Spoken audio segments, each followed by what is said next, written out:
Okay, get ready for this one, because today we're diving into someone who's stirred up a lot of controversy, a lot of passion. Absolutely. Both support and the opposition.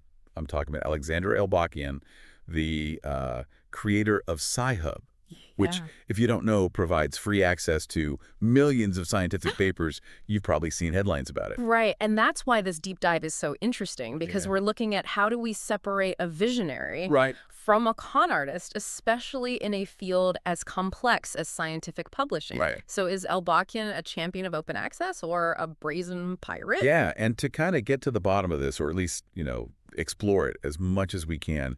We've got a whole stack of articles here about her. A Wikipedia to The Verge to The Atlantic. So let's jump in. Elbakyan's story starts... Well, it starts early. It does. Like teenager early. She's already hacking, bypassing paywalls for neuroscience ebooks. Creating a Tamagotchi powered by AI. Not your average teenager. I mean, talk about a sign of things to come. It's like these early experiences with paywalls really shaped her views on access to information. It seems that way, that she really had this belief solidified early on that knowledge shouldn't be something that you have to pay for. Especially when we're talking about science and research. Especially when it's often publicly funded in the first place. And that brings us to Sci-Hub, her infamous creation. So can you explain how this website, which again started as a simple script, became like this global phenomenon? I mean, it's pretty simple. Sci-Hub basically just cracked open the system of academic publishing. You have researchers all over the world, especially in developing countries who are struggling to afford these journal subscriptions that could cost thousands of dollars per year. Per year. And Elbakyan just swooped in with the solution that was simple, elegant, and completely illegal. A website where, with a click of a button, you could download millions of research papers for free. Totally free. It's like she found the ultimate cheat code for academic research. It is. But obviously publishers were not happy. Copyright infringement, lost revenue. All of it. They accused her of everything under the sun. And you can see their point, right? I mean, they're arguing they need to protect their intellectual property. They need to maintain this integrity of the peer review process. And they're saying that Sci-Hub is undermining the entire system of academic publishing as it exists. And I mean, Elbakyan and her supporters, they have their own pretty strong arguments. Oh, absolutely. I mean, they're saying knowledge should be freely available. Especially when it's publicly funded. Especially. And they point to the costs. The insane costs of these journals that are just out of reach for so many people. Elbakyan even coined a term for her philosophy, which is scientific communism. Which basically... she's arguing that science, like communism, should be a communal effort. Where knowledge is shared. Openly. It's a bold comparison. For sure. I mean, it brings up the question, does the end justify the means? Even if our motives are noble, is it okay to break the law and potentially harm the existing system? That's the million-dollar question. And then you have the whole question of impact. I mean, millions of downloads of Sci-Hub. Users all over the world. People argue that it's this vital tool for researchers. It's huge. Especially in developing countries. Think about it. A researcher in, I don't know, Nepal might not have the resources to access journals published by Western institutions. Sci-Hub totally levels the playing field. It lets them participate in the global scientific community. And it's not just researchers. Like universities and publishers are feeling the heat too. Absolutely. Some universities have even boycotted major publishers like Elsevier. Because of their subscription fees. Because they're so high. So it's like Sci-Hub, even though it's controversial, it's really pushed this open access movement forward. It has. So is she a hero for doing that, even if it means breaking the law? Or is she harming scientific progress? By undermining the whole system. This is a question that's dividing the scientific community. Some people applaud her boldness. Her commitment to making knowledge free. Other people are worried about the consequences. The long-term consequences. And I mean, on top of all of that, she's evading authorities. Constantly. She's operating in this shadowy corner of the internet. There are whispers of potential ties to Russian intelligence, which she denies. Of course. But it all just adds to the mystery. It does. Right? Is this about altruism? Right. Or is there something else going on? A hidden agenda. Right. We don't know. And let's not forget her vocal support for Putin and the invasion of Ukraine, which, I mean, that really alienated some of her Western supporters. It did. Yeah. Makes you wonder, can you separate the person from their actions? Yeah. Can we admire this fight for open access while condemning her stance on the war? Right. It's a tough one. It is. It really is. It is. Yeah. So is she a visionary or a con artist? I mean, maybe she's a bit of both. Yeah. She's this complex, contradictory figure. Revelation. Yeah. And that's what makes it so interesting. Yeah, but okay, so let's take a step back for a second. Okay. And look at the bigger picture. Why has this traditional publishing model become such a contentious issue? I mean, the traditional model where research is locked behind paywalls has been the standard for decades. Right. But with the internet and the open access movement, that model's starting to really crumble. It feels like a lot of people feel that knowledge, especially research that's publicly funded, should be free. For everyone. For everybody. Yeah. And that's where platforms like Sci-Hub come in. They fill that gap. But the legality and the ethics are very much up for debate. Huge debate. It's complicated. It is. There are so many competing interests. Yeah. It's hard to see where it'll all go. Yeah. But the economics of it are real. Yeah. This is a multi-billion-dollar industry. Right. And publishers argue that these paywalls are essential to cover the costs of peer review, of editing, of distribution. Right. It costs money to do these things. Right. And Elbakyan says that these costs are inflated. Yeah. And that publishers are essentially middlemen. Adding very little value. Adding little value. To the actual research process. Right. Yeah. She thinks scientists should just be able to publish their work directly online. Cut out the middleman. Yeah. Yeah, it's bold. It's bold, but I mean... It's caused some serious legal issues. Oh, for sure. So let's talk about that. Let's talk about it. The ethics. The elephant in the room. Yeah, publishers say it's copyright infringement. Blatantly. They've launched so many lawsuits trying to shut it down. Oh, yeah. But Elbakyan says that it's civil disobedience. Right. She's arguing access to knowledge is a fundamental human right. It's a basic right. Yeah, and that she's fighting against an unjust system. Mm-hmm. And she has a lot of support from researchers. Look, tons all over the world. Who share her view. Absolutely. So it's like classic David and Goliath. It really is. But it brings up questions about the future of scientific publishing. Huge questions. Yeah. Like, is open access inevitable? Right. Are the traditional publishers going to find a way to survive? Adapt. Yeah. So the million-dollar question again. It is. Right. Now let's look at some of the arguments for and against Sci-Hub. Okay. So obviously supporters point to the accessibility. Of course. The fact that researchers, especially in developing countries, can now access this research that they couldn't afford before. They also argue that this has started a really important conversation about affordability and how sustainable is this publishing model really? Yeah. They think that it's exposed how flawed the system is because it's too focused on profit. But then you have the critics who say that this undermines the whole integrity of the publishing process. Peer review, they argue, is essential to make sure that the research is good. Right, that it's valid. That it's quality research. But also worried that this could lead to the spread of unreliable research. Potentially even fraudulent research. Right, because it's bypassing the traditional checks and balances. Yes. And then there's the concern that it's discouraging scientists from publishing. In legitimate journals. Yeah. Yeah. Which could hurt those journals financially. Of course. And then there are even concerns about Sci-Hub's security. Yeah. Because they've been known to collect user data. Right. Including university login credentials. Yeah. So that raises privacy concerns. Big concerns. Potentially misuse of that information. So it's a double-edged sword. Yeah. Increased access to information. All right. But it's created new problems. And ethical dilemmas. So we come back to that question again. I do. Visionary or con artist? I think it depends on who you ask. It does. It really comes down to your values and perspectives. Yeah. There's no easy answer. No easy answer. And it continues to be debated all over academia. And beyond. For sure. So let's zoom out again. Okay. What does this Sci-Hub phenomenon tell us about scientific publishing in the digital age?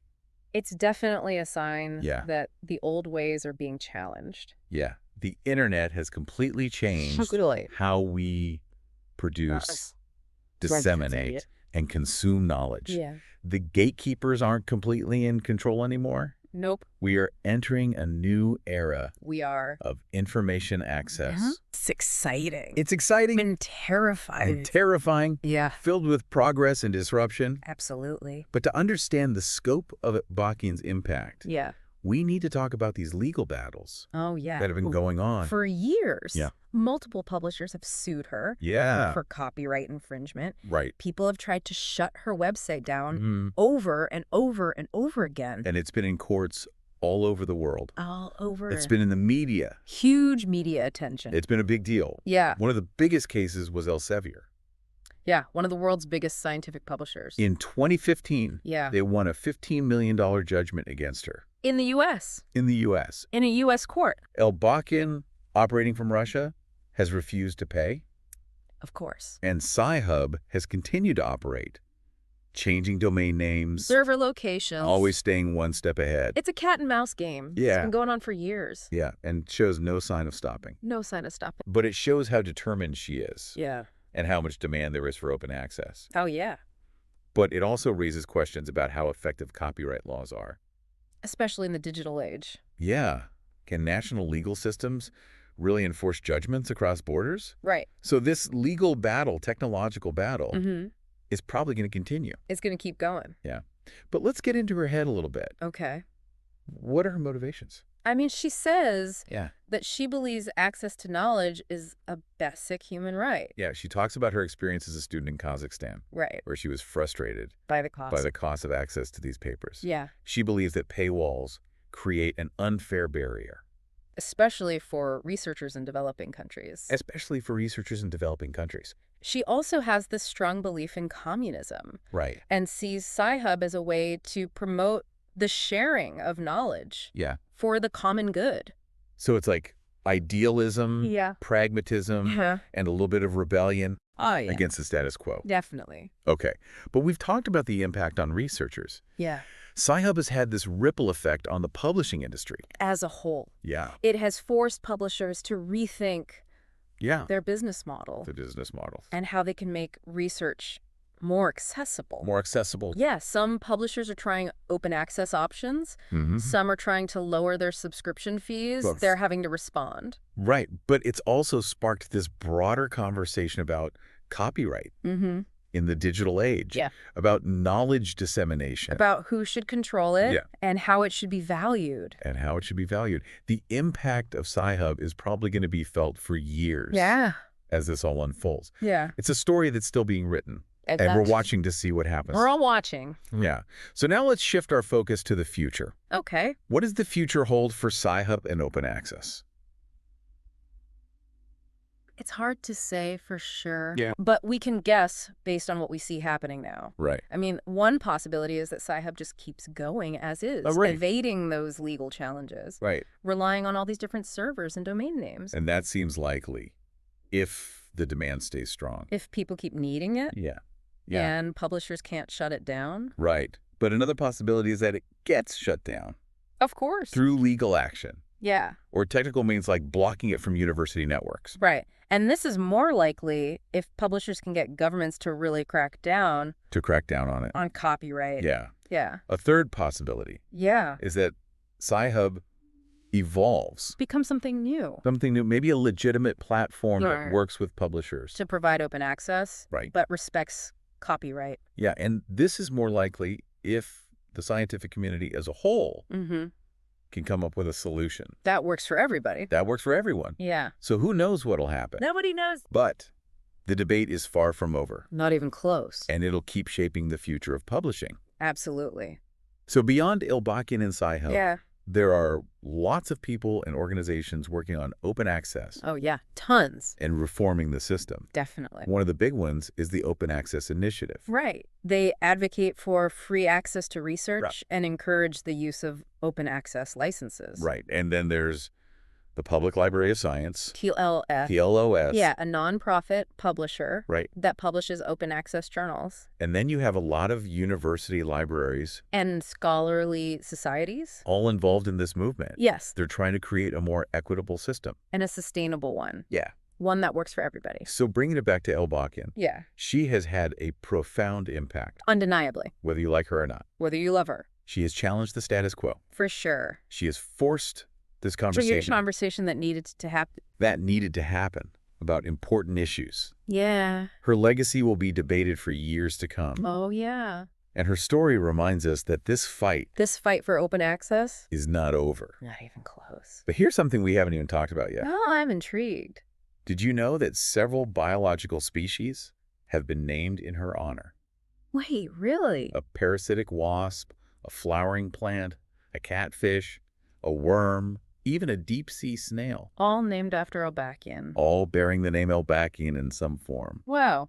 That is... What does that say about her legacy? That's wild. I mean, how many people can say that? Right. It's a testament to her impact. Yeah. Even beyond the human world. Right. I mean, some scientists clearly have a ton of admiration for her. Yeah. They see her as a revolutionary, a disruptor who shook things up and made the establishment pay attention. It's like a scientific rebellion. It is. With Elbakyan as the leader. It is. But will it succeed? Yeah. Will this rebellion topple the old guard? Or will the establishment maintain its grip on knowledge? I don't know. It's a question that's going to keep playing out in courtrooms and laboratories. And in the minds of scientists. All over the world. Everywhere. But one thing is certain. Elbakyan has started a fire. Hey. And it's going to be hard to put out. It will be. I mean, a parasitic wasp. Right. What an honor. It's like, hey, we think you're so annoying, we're going to name a parasite after you. Yeah, exactly. But maybe that is kind of the point. Maybe it is. Right. Like they're saying she's exploiting these weaknesses. In the system. Yeah, forcing it to adapt or die. And, speaking of provocations. Yeah. Elbakyan was nominated for a Nobel Prize. She was. In 2021. For the John Maddox Prize. Right, which recognizes people who promote science and evidence. Often in the face of adversity. Right. Which she definitely has. It was a controversial nomination, to say the least. It was. I mean, some people were like, absolutely, she deserves this. It's a challenging, powerful institution. Yeah, she's committed to open access. Yeah. Others were like, no way, this is unethical. She shouldn't be rewarded for breaking the law. Right. So, very divided. She didn't win. No. But just the fact that she was nominated.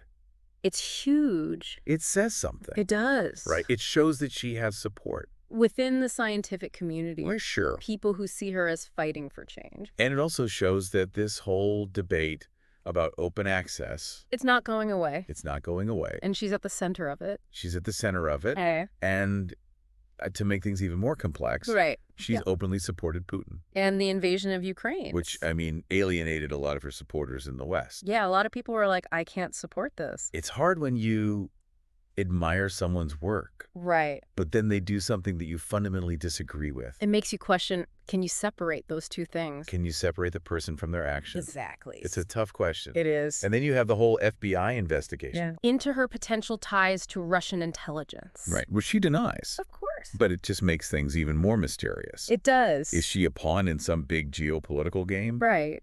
Is she acting on her own ideals? It's hard to know. We don't know. And that's the thing, when you have charisma and controversy together, right, it's hard to tell what's genuine. It's hard to separate it out. And what's an act.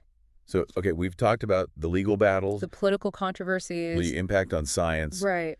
But what about her personal journey? Right. What do we know about her? What do we know about Elbakyan, the person? Well, she was born in Kazakhstan in 1988. Okay. And she was into computers and technology from a young age. I mean, we talked about the hacking as a teenager. Yeah. Creating the AI Tamagotchi. Bypassing paywalls. Right. Like she was always pushing those boundaries. Always pushing those boundaries. Yeah. And those early experiences with paywalls. Right. They really seemed to shape her. Yeah. She saw how the cost of access to knowledge could really hold back research. Could hold back research. Could hold back innovation. So Sci-Hub was almost a direct response. It seems that way. To her own frustration with the system. Yeah, she saw a problem. Yeah. And she decided to fix it. And she decided to fix it, even if it meant breaking the law. It shows a real commitment. Yeah, and a rebellious streak. Oh, absolutely. So it brings us back to this question. It always comes back to that question. Is she a visionary or a con artist? I don't think there's an easy answer. No. She's complex. Yeah, she's capable of great good. And potentially great harm. Right. She's a disruptor. An innovator. A rebel. She's a lawbreaker. Yeah. She's controversial. Potentially a threat. To how things work now. And she really makes us think about these uncomfortable questions. These uncomfortable questions about knowledge. Yeah. Who has access to it? Copyright. What are the ethics of disruption? Is it okay to break the rules? If you think you're fighting for good. If you think you're fighting for a just cause. Right. It's a question we all have to answer for ourselves. It is. There's no right or wrong answer. It depends on your values and your perspective. Yeah. But her story's not over. Not at all. She's still out there somewhere in the digital world. Fighting for open access. And the world's watching. To see what she does next. So let's talk about the practical implications of her actions. Okay. Whether we agree with her or not. Yeah. Sci-Hub has had a huge impact. It has. In the scientific community. It's been a game changer for researchers. For sure. Especially in developing countries. Imagine being a scientist in rural India. Okay. With a tiny budget. Right. You need access to all these papers. But the journals cost a fortune. Right, and then Sci-Hub comes along. And suddenly you have access to everything. It's like having the keys to the world's biggest library. Exactly. So you can see why it's so hard to resist. Even for people who have ethical concerns. It's just too valuable. It's just too valuable. So now the scientific community is in this dilemma. They know Sci-Hub is providing this needed service. Filling a gap. But they're worried that by supporting it, they're condoning illegal activity. And undermining the system as it exists. So it's a tough conversation. A tough conversation. And it's happening everywhere. Yeah. And it's not just researchers. No. Publishers are feeling the pressure too. Oh, yeah. They have to confront this demand for open access. And rethink how they do business. Right. Some are offering open access options. Yeah. But those often come with big fees for authors. Yeah, it's complicated. It's complicated. There's no easy solution. Yeah. But things are changing. For sure. And Elbakyan is a big part of that. She's driving a lot of that change. So let's look at the bigger picture again. Okay. This debate about Sci-Hub and open access. Yeah. It's part of this bigger conversation about knowledge in the digital age. Right. The internet has made it so easy to share information. To create it. To access it. But it's also created new problems. Like misinformation. Yeah, misinformation, and these traditional gatekeepers are losing control. So how do we make sure the information's good? How do we make sure it's good? How do we balance the rights of creators? Yeah. With the needs of the public? With the needs of the public. Big questions. These are big questions that we're all going to have to face. We are. And Elbakyan's story shows us that there are no easy answers. Yeah. Disruption can be good. It can. But it can also have consequences that we don't expect. Unintended consequences. So where do you stand? Yeah. Do you support her in her fight, even if it means breaking the law? Right. Or do you think the system as it is, with all its flaws, is the best way to ensure the quality of the research? Right. Tough questions. No easy answers. But we can't ignore them. We can't. Because the future of knowledge depends on it. It really does. So to kind of bring it all back. Okay. How do you tell a visionary from a con artist? Right. Is she genuine? Is it all about open access? Or is it self-interest? Is she going to build a better system? Or is she going to keep working in the shadows? Yeah. Undermining the very institution she's fighting. Right. This has been debated so much. Everywhere. In the scientific community. In the media. Online. Yeah, everywhere. And we can't answer it definitively today. I don't think we can. There's too much we don't know. About her motivations. About her long-term goals. Right. But I think we can all agree that she's fascinating. Oh, yeah. She's a force of nature. She has shaken things up. She has shaken things up and made us think differently. About how we access and share knowledge. So force for good or for ill. Who knows? We don't know yet. But her story's not over. And we'll be watching to see what happens. Oh, yeah, we'll all be watching. Okay, but before we wrap up, yeah, I have one more thing about Elbakyan. Okay. Remember those species named after her? Yeah. One of them is a parasitic wasp. Okay. Called Ideogramma elbakyana. A parasitic wasp named after the queen of scientific piracy. I love it. I love it. But here's the thing. What? The scientists who discovered it, yeah, they said they named it after her because the real parasites are the scientific publishers. Oh, wow. And that Sci-Hub is fighting for equal access to information. That's amazing. They call the entire publishing industry parasites. That's savage. Talk about a bold statement. It is. I mean, it really shows how frustrated some scientists are. With the system. With the system. And how they see Elbakyan. As a symbol of resistance. As a symbol of resistance. Like, we're with you, Elbakyan. Fight the power. Yeah. So will this rebellion succeed? Yeah. Will she and her supporters change everything? Or will the establishment crush them? Right. It's dramatic. It is. But I think it captures the heart of the conflict. Yeah. This is about more than just copyright and publishing. It's about power. It's about power. It's about access. It's about control. Who gets to decide what's worth sharing? And who profits from it? These are big questions that we're all going to have to deal with. In the years to come, we will. And Elbakyan has really brought these questions to the forefront. She has. So, okay, we've really explored this world. The world of Alexandra Elbakyan. And the whole scientific publishing landscape. Yeah. She's brilliant. Rebellious. Controversial. Yeah. Sci-Hub has disrupted everything. It has provided access to so many people. And it sparked this debate about the future of knowledge. It has. So is she a hero? A villain? Something in between? We don't know. We don't know, but hopefully this deep dive has given you a better understanding of what's at stake. Of the issues. And what's shaping the future of scientific knowledge. Yeah. But here's where things get really interesting. I'm listening. What if Elbakyan took all this popularity, this notoriety, and launched something new? Okay. Like a blockchain-based, decentralized scientific publishing platform. Right. Imagine a system where researchers could publish directly, control their own copyrights. And even earn cryptocurrency rewards. Interesting. Based on the impact of their work. Very interesting. So would this work? Yeah. Could it address all these problems we've been talking about? Both with the traditional publishing model and platforms like Sci-Hub. Right. Now that's a question worth exploring. I mean, it's kind of poetic in a way, right? It is. She spent years tearing down the system. Yeah. And now she's the one building its replacement. But the question is, would it even work? Right. Would it actually work? I mean, it seems like it could fix a lot of the issues. Yeah. No crazy fees. They're authors or readers. Right. Yeah. No more gatekeepers. Controlling who gets to see what. Right. And peer review could be way more transparent. Yeah. So yeah, the benefits are huge. They're massive. Researchers could publish right away.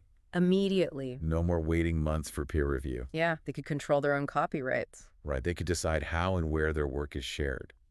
Yeah, and they could even earn cryptocurrency based on how impactful their research is. Which could incentivize new discoveries. Totally. It's like a scientific utopia. It does sound pretty utopia. Free flow of information. Yeah. Researchers getting rewarded, but there are always challenges. They're always challenged. Blockchain is still new. Yeah. It has its own problems. Scalability is a big one. Yeah. Could it handle all the research that's published every year? That's a lot of data. Yeah. And what about security? Right. It's supposed to be secure. Right. But is it really hack-proof? And we can't forget the human element. Of course not. You'd still need some kind of quality control. Yeah, you can't just let anyone publish anything. So peer review would still be necessary. In some form. But maybe it could be different. Reimagined. Yeah. What if it was decentralized, too? And transparent. Yeah, everyone knows who the reviewers are. All the comments are public. More accountability. Higher quality feedback. And you could even reward the reviewers with crypto. Right. Make it more engaging. Make it worthwhile. Yeah.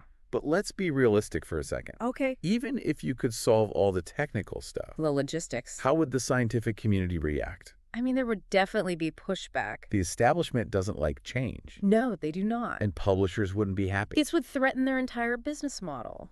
But what if Elbakyan could get enough support? Especially from younger scientists. People who are already frustrated with the system. And who are more open to new technologies. That could be a real game changer. It could be a movement. It could be a revolution. A scientific revolution. And if anyone could lead it, it would be her. It would be Elbakyan. She's not afraid to shake things up. But would she even want to?